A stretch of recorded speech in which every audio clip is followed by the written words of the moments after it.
আমরা সকলেই জানি আজকে পহেলা বৈশাখ,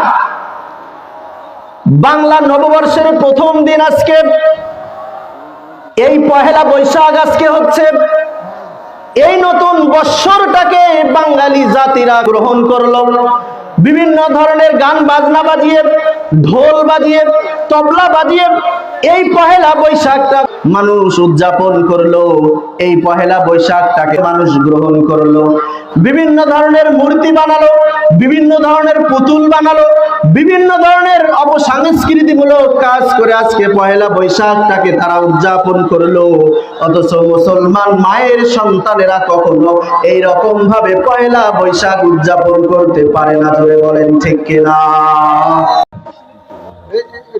যেটা মুসলমানের কোন সংস্কৃতির মধ্যে ছিল না, যেটা মুসলমানের কোন কালচারের মধ্যে ছিল না, আজকে ইহুদি খ্রিস্টানদের সংস্কৃতির মতো করে আজকে পহেলা বৈশাখটা আমরা গ্রহণ করলাম। আল্লাহ রাব্বুল আলামিন আমাদেরকে যেই নীতি পদ্ধতি দিয়েছেন সেই নীতি পদ্ধতি অবলম্বন করে লাভ না।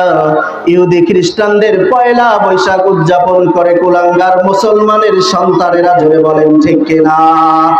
আরো জোরে বলেন ঠিক কিনা?